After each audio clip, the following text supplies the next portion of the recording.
A China tirou da pobreza nos últimos 40 anos mais de 800 milhões de pessoas. E aí os dados da China, então geralmente você tem que ter uma margem de segurança mais ampla, é mais complicado de medir.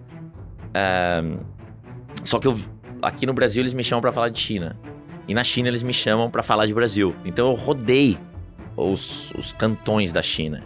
E sim, desigualdade é um dos que eu diria assim, vamos chamar dos 3 principais problemas da China, desigualdade é um deles. Então quando o Xi Jinping anunciou que a China acabou com miséria, passou uns meses, o segundo cara no comando falou que tinha 40% de chineses, então vai dar umas 600 milhões de pessoas vivendo com 1.000 kwais por mês, que dá uns $200 por mês, que é uma loucura, porque quando a gente olha o PIB per capita, são 13.500 dólares. Então passou o Brasil. Então peraí, como é que passou o Brasil se o que o cara falou tá certo? E é difícil você ter acesso a esses dados. Então esse negócio do produto Xing Ling que você comentou, não tem mais, porque o jeito que a China começou a mudar o mundo foram tantos, e mudar o Brasil, que Salomão, isso que me deixa maluco, cara. A China é o maior parceiro comercial do Brasil desde 2009. Em 2011 eu morava em Pequim e eu comecei a trabalhar para Forbes. Trabalhei na Forbes durante 10 anos, 2 anos como repórter full time e o resto como colunista.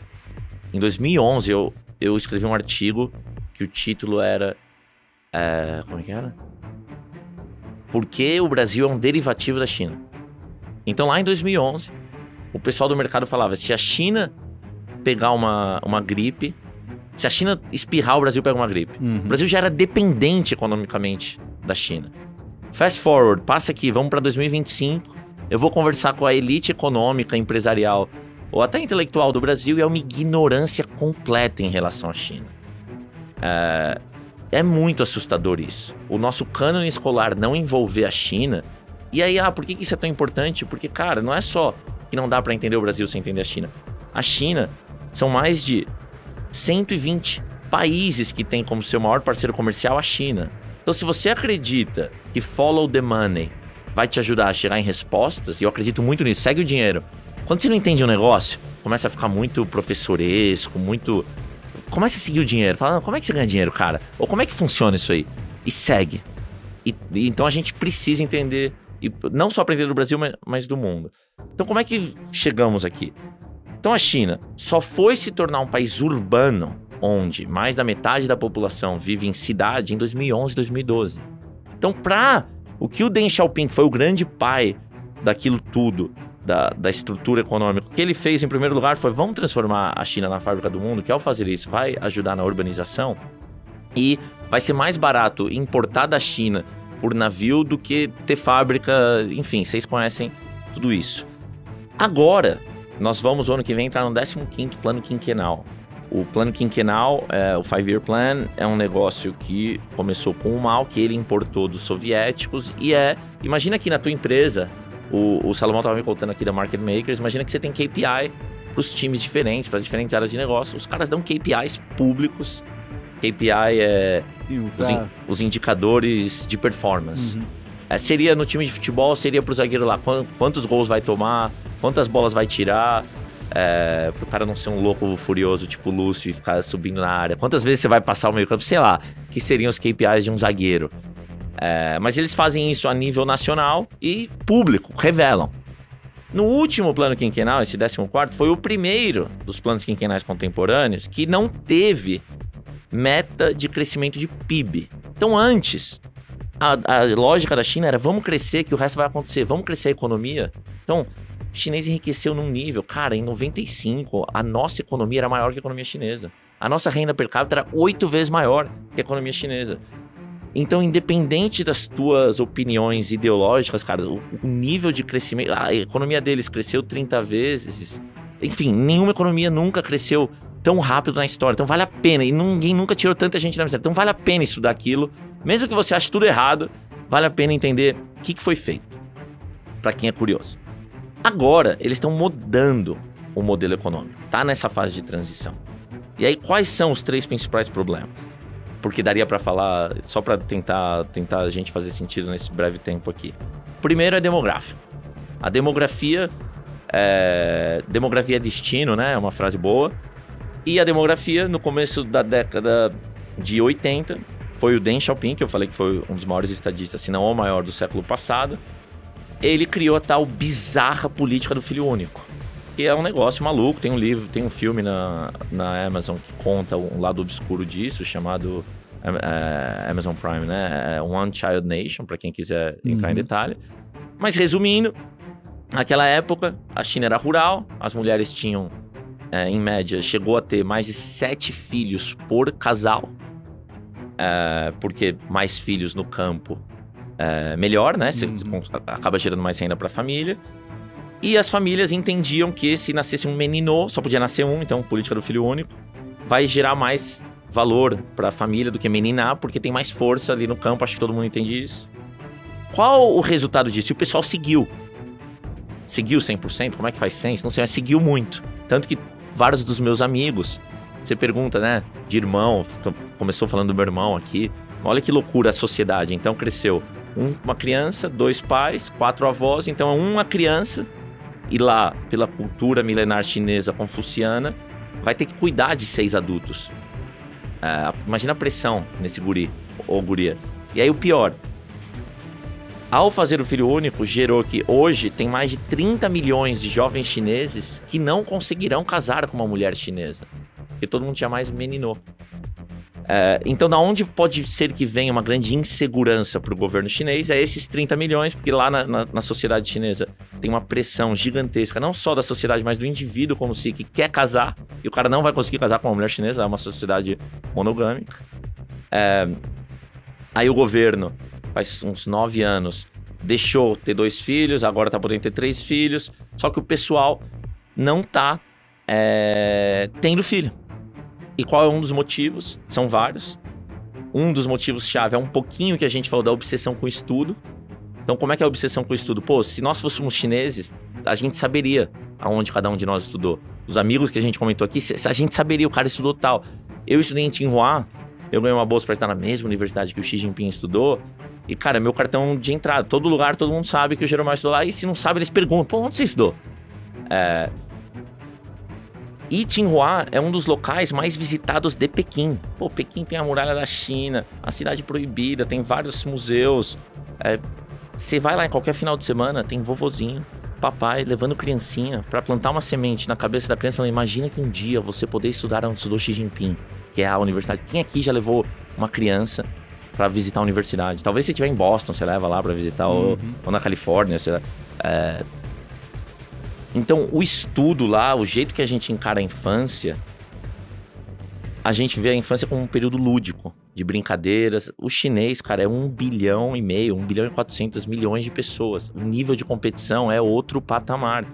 Então, o chinês fala, cara, planta semente agora, que você vai colher o resto da vida. E aí não tem faculdade para todo mundo lá.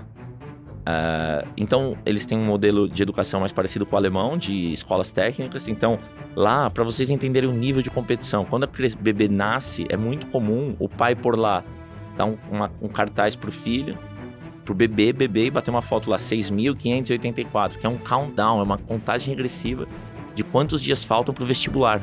Cara... Que o vestibular é o dia que define a vida do ser humano lá. Se o cara não passar por uma faculdade top, e lá não é igual o modelo americano, tem extracurricular activities, redação, carta de recomendação, vamos ver o cidadão de maneira holística. Se tivesse, ia ter muito espaço para corrupção, então é uma prova. Passou na prova, vai para a faculdade ou não. E aí o que acabou acontecendo? Você olha, até no meu livro eu tenho um capítulo inteiro só de educação, que é muito importante entender isso, que é a essência do povo lá. O povo lá, antes de fazer qualquer negócio, eles são tão obcecados com estudo, que a cultura lá é 996 de trabalho. O pessoal trabalha das 9 da manhã, às 9 da noite, 6 dias por semana. Nas empresas de tecnologia é assim. Jack Ma já deu entrevista defendendo, falando, porra, o que você quer fazer? Se você não trabalhar, como é que você vai ganhar do outro? E daí agora o governo mudou a lei, mas todo mundo que você conhece que trabalha nas empresas, o pau segue comendo desse jeito. Não é que o pessoal se forme e comece a trabalhar desse jeito. Para entrar na faculdade, o cara já teve que estudar tanto. Então, o que acabou acontecendo? Quem tinha grana pagava os melhores tutores, os melhores after class, né? Aquele tipo Kumon aqui no Brasil, pro cara. E aí conseguia entrar nas melhores faculdades. pessoal oriundo de famílias com mais renda, que os ricos, a classe média, todo mundo investe muito em estudo. A porcentagem do household income que vai para estudo lá não fica atrás de ninguém no mundo. E aí o pessoal que é mais numeroso e das classes mais baixas começou a ficar revoltado. Fala, cara, acabou a meritocracia nesse país. Só quem é rico tá entrando nas melhores faculdades. Porque a gente não consegue pagar os melhores professores. E aí acontece aquilo, lá em 2021, se eu não me engano, ou 2020, onde as 3 maiores empresas de educação do mundo eram chinesas, listadas nos Estados Unidos. Do dia pra noite, o Xi Jinping vai lá, aperta um botão e fala, ó, o setor de educação foi sequestrado pelo capital e acabou, não pode mais ter lucro essas empresas. Então, tutoring tá proibido porque a população tava revoltada e nem tava deixando de ter filho. Qual que eram as empresas mesmo? Tal, New... Aliás, tem um filmaço que vale a pena assistir, chamado American Dream, que é sobre a fundação de uma delas. Ah, é? American Dream. E é chinesão o filme, então vai ser com legenda. Mas é hollywoodiano, assim, é muito bem feito. Eu acho que é American Dream, depois a gente olha direitinho. Dá uma achada aí. E aí essas empresas foram pra zero. E aí o mundo inteiro falou, porra, tá vendo só? O governo chinês tá cagando, onde já se viu. Porque as empresas eram gigantes e muita gente do mundo investia. Aliás, eu acho que no meu livro eu meio que falo, pô, o setor de educação era um que mais... era do mundo, o setor de startups em educação, na China era onde mais tinha unicórnio, era onde mais tava dado o crescimento. Então o governo foi lá e mudou as regras do jogo e a população tava deixando de ter filho. Por que é tão importante a população ter filho? Que as estimativas é que daqui 10 anos... Achou aí o nome? American Dreams in China. Aí, é do caralho esse filme, vocês vão entender. Então, a população tava deixando de ter filho que falou, pô, meu filho não vai passar numa faculdade top. E se meu filho não passar numa faculdade, pô, a vida dele vai ser uma merda. Então, pra que eu vou ter filho? Tô resumindo bem, mas é um dos motivos chave. Então, a demografia, junto com a desigualdade. E o terceiro modelo, que aí você até comentou en passant ali, foi que a gente chama de real estate, né? Mas o setor de construção como um todo na China era 25% a 30% do PIB. E o governo viu lá a bolha e falou, pô, tá se formando uma bolha gigante aqui. Ele foi lá e estourou essa bolha. E aí, o que o governo chinês agora tá redesenhando a economia para a China continuar a ser a fábrica do mundo, agora não mais baseada numa mão de obra tão barata como foi lá no passado dos produtos Xing Lings, mas baseada numa vantagem competitiva de tecnologia, de apoio governamental e de uma rede de suprimentos realmente desenvolvida. Por exemplo, você comentou dos carros elétricos. Quem trabalha no setor automotivo, e muito mais setor automotivo, quem trabalha no setor elétrico, quem mexe com energia, e não tá olhando com lupa a China, não tá indo pra China com uma frequência absurda, não tem time na China, tá ficando pra trás. Aliás, eu acho uma loucura o que eu já conheci de amigos meus que falam de Suzano, de Gerdau e nunca pisaram na China. Cara, mais da metade do faturamento da Suzano vem de um país só. Eles têm mais de 100 pessoas lá na China, Suzano. E o CEO lá é um fenômeno, talvez seja o empresário, o CEO brasileiro que realmente mais... Aliás, vê se ele pode lá entrevistar o Pablo, é um baita de um cara. O CEO da Suzano na China. O outro cara que era o CEO de uma empresa que eu admiro demais, que é a WEG, que é o Cuba, ele era o CEO na China, ele virou o CEO da WEG global. Que é bem emblemático, né? Porque a WEG é uma empresa bem familiar ali, né? A maneira de gestão e o novo CEO... Cara, a WEG é uma monstra, mais de 50% do faturamento fora do Brasil, mais de 3 mil funcionários na China. É uma empresa que eu admiro muito. Quem investe em Gerdau, cara, Gerdau é a maior produtora de aço do Brasil. A China consome mais de 50% do aço do mundo. Então, teu play de Gerdau é um play chinês. Se tiver problema na China, vai impactar o preço do aço no mundo.